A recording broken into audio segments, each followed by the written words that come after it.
presença do deputado Carlos Veras, passa a palavra à senhora Maria Lúcia Fatorelli, coordenadora nacional da Auditoria Cidadã da Dívida.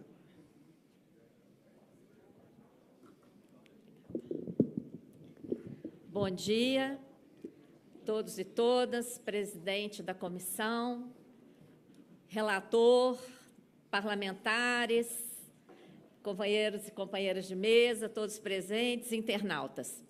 Eu vou falar do risco da capitalização nessa proposta de reforma da Previdência. Essa reforma surge num momento de crise, e sendo que nós não tivemos aqui no Brasil nenhum dos fatores que produzem crise no capitalismo. Não tivemos aqui a quebra de bancos, que foi o que provocou a crise nos Estados Unidos.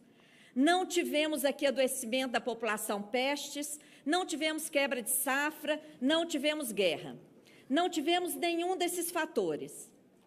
Estamos num cenário de crise produzida. Como o professor José Luiz já falou, nós temos 1.270 bilhões na conta única do Tesouro Nacional. Temos 1.200 bilhões no caixa do Banco Central, remunerando a sobra de caixa dos bancos. Temos mais de 1,5 trilhão em reservas internacionais. Só na gaveta nós temos mais de 4 trilhões de reais, tá? De 95 a 2015, produzimos 1 trilhão de superávit primário, ou seja, gastamos menos do que arrecadamos em 1 trilhão. E nesse período, a dívida, que era 86 bilhões, saltou para 4 trilhões. Então, a dívida não é fruto de despesas com a manutenção do Estado ou com serviços prestados à população. A dívida tem crescido por conta da política monetária suicida do Banco Central e mecanismos que geram dívida.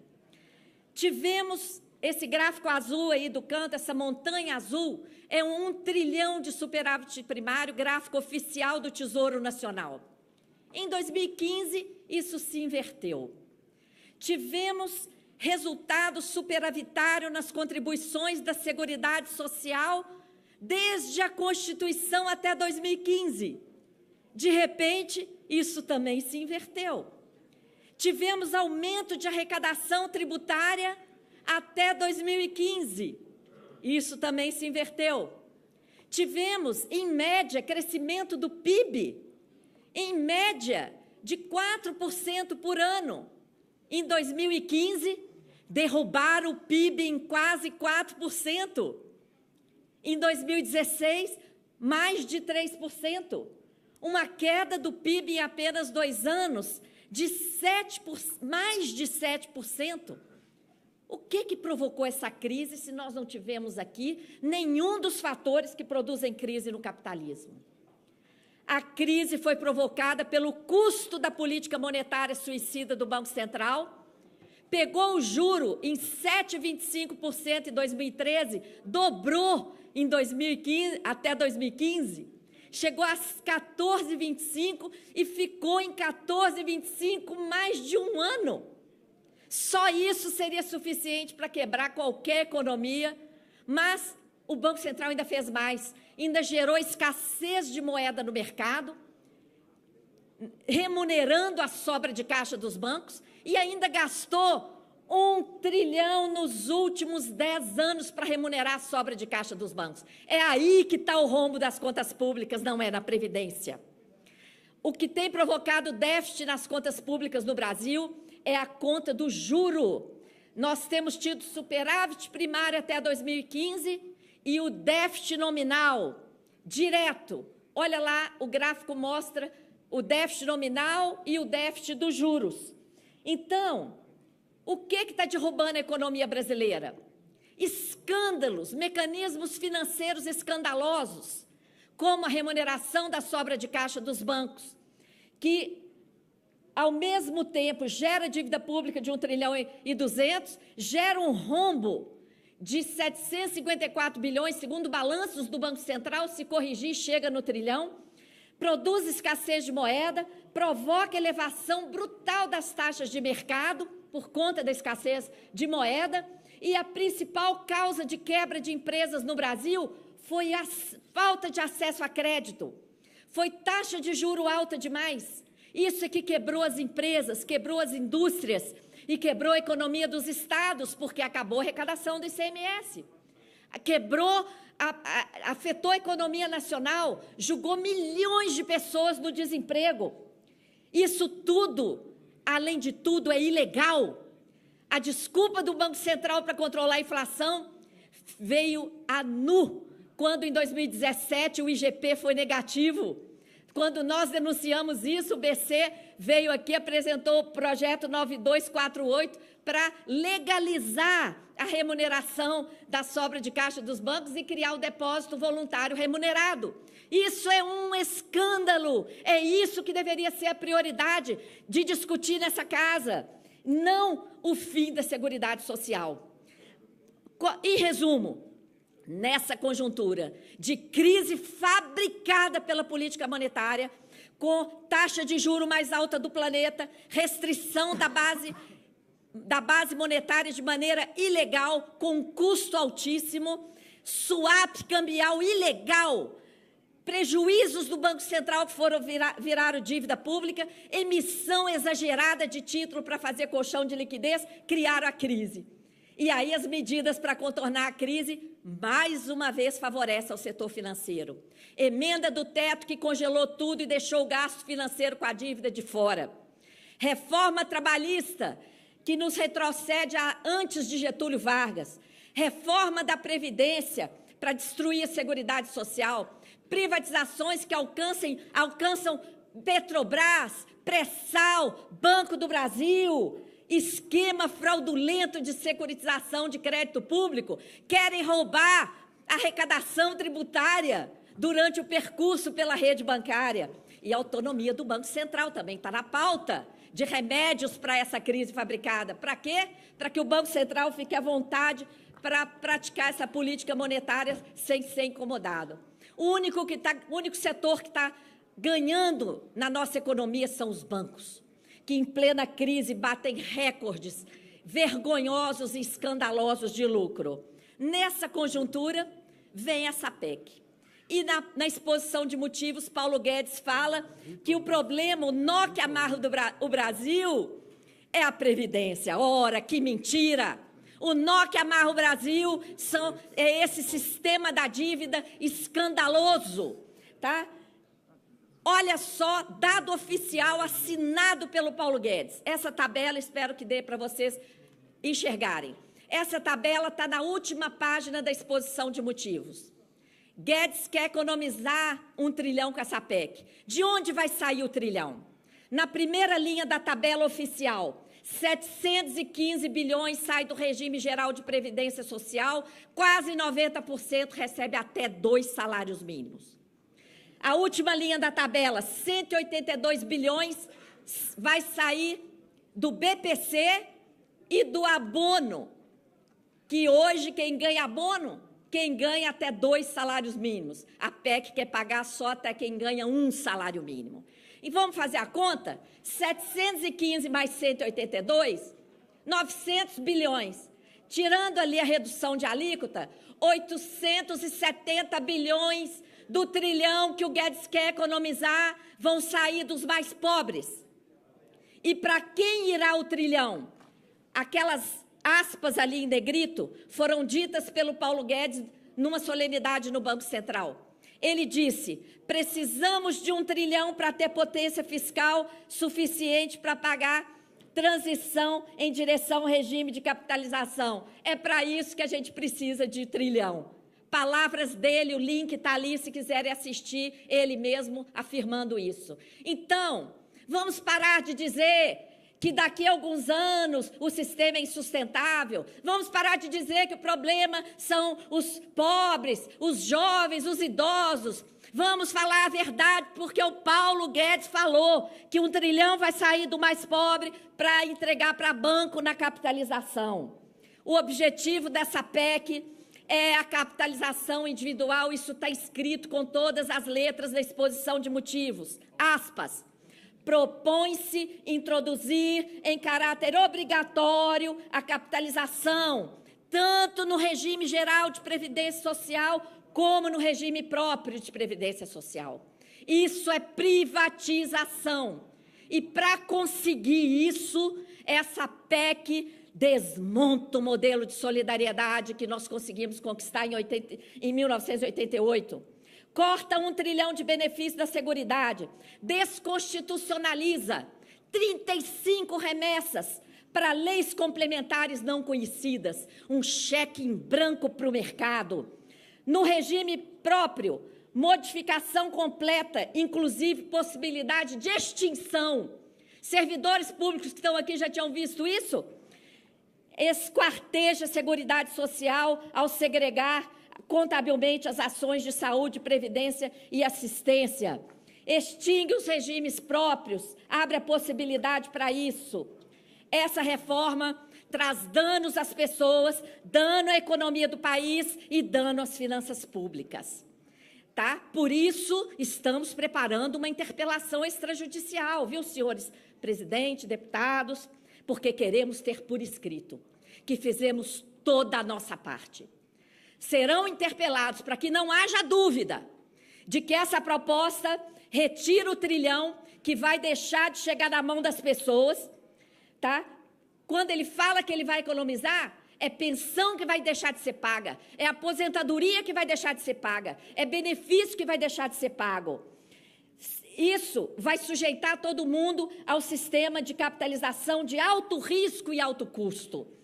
O corte de trilhão deixará de chegar às mãos das pessoas e deixará de irrigar as economias locais, prejudicando mais de 80% dos municípios brasileiros.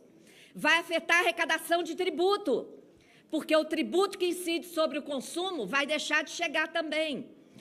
Os danos às finanças decorrentes do elevadíssimo custo de capitalização tem que ser considerado a responsabilidade desse parlamento votar uma coisa que tem um custo ignorado. O fim da arrecadação das contribuições para o INSS de quem for para a capitalização. Vai parar de pagar o INSS, o empregador também. Somente o setor financeiro vai ganhar. O setor financeiro vai ganhar o trilhão que vai deixar de ser pago em benefício, como afirmou o Guedes, vai receber as contribuições das contas individuais, vai receber as taxas de administração que nem foram limitadas pela PEC, vai receber os aportes que o governo vai ter que pagar, não terá obrigação nenhuma de pagar qualquer benefício futuro e o benefício garantido no Fundo Solidário, claramente, pelo que está na PEC, vai ser bancado só pelo trabalhador.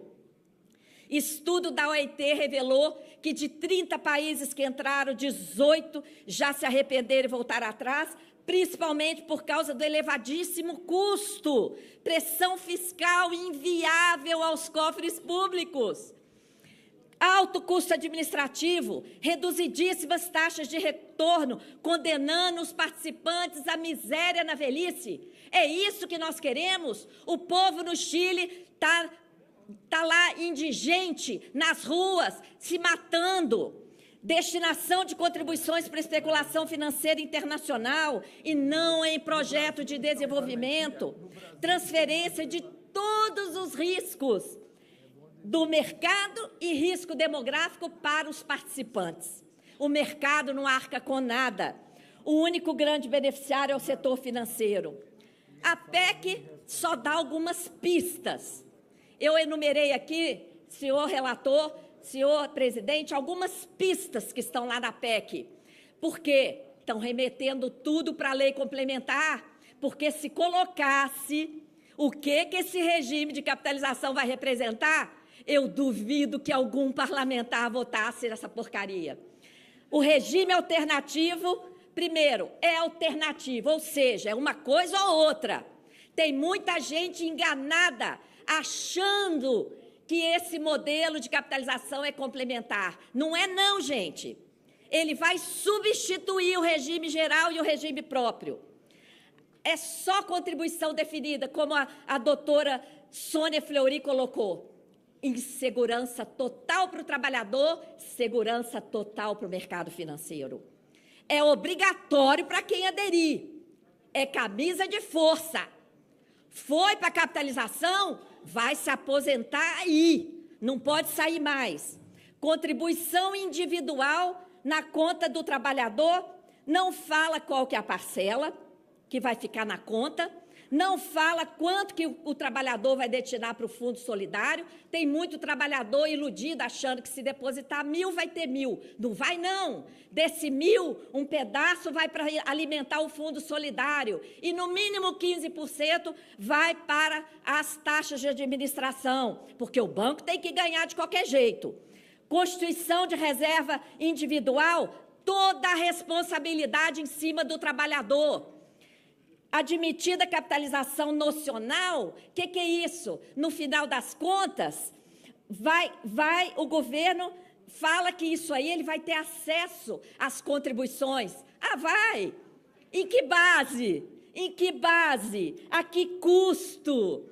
Entrega para o mercado para pegar emprestado dele? Depois que ele fica lá com a taxa de administração e com o percentual do Fundo Solidário? O que é isso? O piso básico não inferior ao salário mínimo vai ser garantido pelo Fundo Solidário. Agora, quem vai bancar o Fundo Solidário?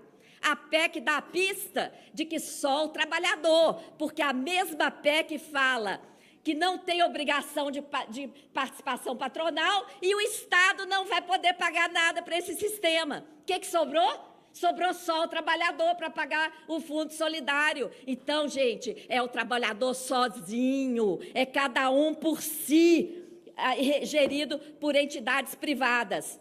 O custo de transição para a capitalização vai quebrar o país. Ao contrário da propaganda terrorista, paga com nosso dinheiro na grande mídia, de que se não fizer a PEC o Brasil quebra, é o contrário. Se passar essa capitalização, o Brasil quebra e os senhores vão ser notificados extrajudicialmente, porque essa responsabilidade vai ser cobrada. O trabalhador contribuiu, vou dar um exemplo, só falta desenhar. O trabalhador contribuiu por 10 anos, está desempregado há 3. Ele recebe uma proposta de emprego desde que ele opte pela capitalização, porque nenhuma empresa mais vai querer contratar para pagar INSS. O trabalhador, mesmo sabendo que a capitalização é uma furada, ele vai ter que aceitar ou então vai ficar desempregado. A opção é a definitiva. Esse trabalhador vai para a continha individual dele zerada? Ele pagou 10 anos para o INSS. Ele vai começar uma continha na capitalização a 0? O Estado vai ter que fazer um aporte na continha individual dele. Eu não estou vendo quase ninguém falar nisso. É esse aporte aí, ó, que lá no Chile custou 136% do PIB. Se for 136% do PIB aqui, nós estamos falando de uma conta de 9 a 10 trilhões. Quem vai pagar isso? Todo mundo que estiver desempregado há um tempo, vai acontecer isso aqui. Vai para a capitalização e o Estado vai ter que fazer o aporte correspondente aos anos que essa pessoa contribuiu para o INSS. Desrespeito total nessa PEC. Idade mínima móvel. Nem jogos aceitam isso. Imagine uma corrida. Aí fica alguém lá mudando o ponto de chegada. Nem jogos aceitam meta móvel, que quem escreveu essa PEC está julgando o trabalhador, está rindo, está dando um deboche na cara da classe trabalhadora. Indefinição de benefício, somente contribuição definida e por entidade aberta, ou seja, mercado vai fazer o que quiser. Carga pesada para servidores, contribuições ordinárias, extraordinárias e ainda poderá ampliar, aberto. Carga pesada para os miseráveis, BPC de um salário mínimo somente aos 70 anos. Quem vive até lá? Abono salarial, quem ganha entre 1 e 2 é privilegiado, a PEC corta. Olha a crueldade. onde a PEC dá a pista lá do que a capitalização pode cobrir, desde que pague, fique bem claro, se cobrir invalidez, você vai ter que pagar por isso. Se quiser que cubra maternidade, vai ter que pagar por isso. E olha como é colocado no texto a questão da longevidade. Risco de longevidade. Quem escreveu isso, minha gente, não está enxergando uma pessoa na sua frente, não está enxergando um ser humano. Já perdeu a sua condição de humanidade. Isso não pode entrar para a nossa Constituição Federal. Que vergonha! Essa capitalização não é previdência. Custo de transição não informado. No Chile foi 136%, que aqui daria mais de 9 trilhões. De onde vai sair esse custo? Essa PEC tinha que ser barrada lá na CCJ, porque a PEC do teto, que foi aprovada aqui nessa casa, ela estabeleceu, nenhum projeto pode ser analisado se o custo não estiver devidamente demonstrado e a sua fonte assegurada. A CCJ errou feio. Eu espero que a comissão especial agora barre essa vergonha. Já falei do estudo da OIT.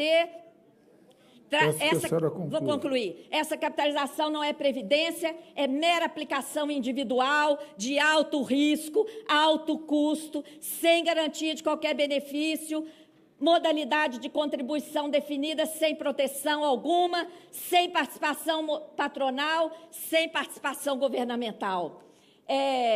Para concluir aqui, não há que se falar em déficit da Previdência, ela foi altamente sustentável até 2015. E 2015 precisou do governo participar, mas isso também está previsto lá no artigo 195 da Constituição. O modelo é altamente sustentável. Em 2015 só precisou do governo participar por causa da crise produzida. E foi sustentável, apesar da DRU, apesar das desonerações injustificadas, apesar de todas a falta de cobrança, tá? Esse gráfico aí que é o gráfico correto, aquele gráfico que não coloca o gasto com a dívida é fake, é fake. Esse gráfico aí é feito de acordo com o orçamento executado, dados do CIAF. E a Auditoria Cidadã soma juro com amortização, porque já provou, inclusive aqui na CPI da dívida, que juros estão sendo contabilizados como se fosse amortização. Essa tabela aí, também oficial, prova isso. Todo ano tem uma montanha de amortização e o estoque da dívida sobe. Como assim? Quando tem amortização, o estoque tinha que cair. Por que tem amortização gigante e o estoque da dívida sobe? Porque a maior parte ali não é amortização, são juros. A dívida sendo gerada por mecanismos, o rombo não está nos gastos financeiros com a Previdência, está nos gastos financeiros com a chamada dívida.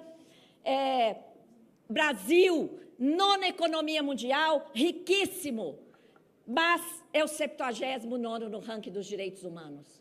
Nós precisamos de uma reforma que melhore isso, uma reforma que melhore o valor dos benefícios, que tire o nosso povo da miséria, porque nós temos muito dinheiro para isso, temos muita riqueza para isso, estamos submetidos num cenário inaceitável de escassez. Peço que a senhora conclua. Estou concluindo. A crise tem garantido o aumento dos lucros, o aumento do lucro dos bancos. Ano passado, 2018, a economia toda estagnada, o PIB parado e agora caindo, o povo desempregado, indústrias quebrando, estamos num processo gravíssimo de desindustrialização, porque a indústria não tem crédito, mas o lucro dos bancos continua. E o Brasil comanda a pobreza na América Latina e extrema pobreza, que já tinha desaparecido da estatística brasileira, voltou. Essa PEC vai piorar isso, e quem votar nela vai ser responsável. Obrigado. Aí, só para dizer, não podemos brincar, deputado. Todos têm um tempo regimental. Eu estou na última tela, o tempo regimental está sendo cumprido para todos, e quem controla o tempo é a mesa diretora dos trabalhos. Deputado, só para concluir, não se pode colocar em risco o maior patrimônio social do Brasil. Apelamos à responsabilidade dos senhores parlamentares e senhoras parlamentares que terão que votar a PEC 6. Por isso, nós estamos apresentando uma interpelação extrajudicial para garantir que todos os parlamentares foram devidamente cientificados dos riscos jurídicos e econômicos dessa PEC, para as pessoas, para a economia do país e para as finanças públicas. Muito grata. Muito obrigado. Obrigado à senhora Maria Lúcia Fatorelli.